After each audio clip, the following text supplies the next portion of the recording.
બાઇડનનો પુત્ર hunter gun કેસમાં દોષિત 25 વર્ષની જેલ થઈ શકે છે। 120 દિવસ પછી સજા સંભળાવશે। અમેરિકામાં 5 નવેમ્બરે યોજાનારી ચૂંટણી પહેલા રાષ્ટ્રપતિ જો બાઇડનની મુશ્કેલીઓ વધી ગઈ છે। તેમના પુત્ર હન્ટર બાઇડનને 7 દિવસની ટ્રાયલ બાદ ગન કેસમાં દોષિત ઠેરવવામાં આવ્યો છે।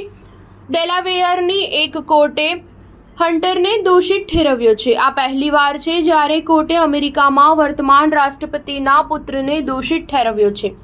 હન્ટર પર ગનના લાયસન્સ માટે અરજી કરતી વખતે તેના નશો કરવાની આદત વિશેની માહિતી છુપાવવાનો આરોપ છે। હન્ટરને દોષિત ઠેરવ્યાના 120 દિવસની અંદર સજા જાહેર થઈ શકે છે। તેને 25 વર્ષ સુધીની જેલ થઈ શકે છે। 4 દિવસ પહેલા ફ્રાન્સની મુલાકાત દરમિયાન બાઇડને કહ્યું હતું કે જો તેમનો પુત્ર ગન ટ્રાયલમાં દોષી સાબિત થશે તો તેઓ તેને ક્યારેય માફ નહીં કરે। જે 3 કેસમાં હન્ટર દોષિત ઠર્યો છે તેમાંથી 2 કેસમાં 10-10 વર્ષની જેલ અને ત્રીજા કેસમાં 5 વર્ષની જેલની જોગવાઈ છે। ફેડરલ ગાઈડલાઇન્સની ભલામણોને અનુસરીને સજા ઘટાડવા કે વધારવી તે જજ પર આધાર રાખે છે।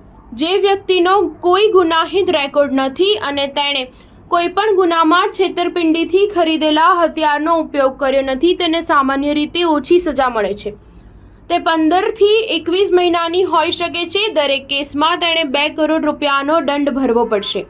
હન્ટરને 120 દિવસની અંદર સજા થઈ શકે છે। તેનો અર્થ છે કે કોઈપણ સંજોગોમાં હન્ટરની સજા અંગેનો નિર્ણય અમેરિકાના રાષ્ટ્રપતિની ચૂંટણી પહેલા લેવામાં આવશે। જો બાઇડને 2017ની મુલાકાતમાં પેજ 6ને કહ્યું હતું કે તે નસીબદાર છે કે હેલી અને હન્ટર એકબીજાને પસંદ કરે છે। તેનાથી બંનેને ખરાબ સમયમાંથી બહાર આવવામાં મદદ મળી શકે। જો કે બંનેના બ્રેકઅપનું કારણ હજુ સુધી જાણી શકાયું નથી। મંજૂરી વિના શસ્ત્રો રાખવા ઉપરાંત હન્ટર બાઇડન પર કેલિફોર્નિયામાં નકલી ટેક્સ ફાઇલ કરવાનો અને શસ્ત્રો સંબંધિત કેસોને પતાવટ કરવા માટે સોદા કરવાનો આરોપ છે। હન્ટરે આ આરોપો માટે દોષિત ન હોવાનું જણાવ્યું છે। સ્ટાર ન્યૂઝ 7 હંમેશા સચ્ચાઈની સાથે।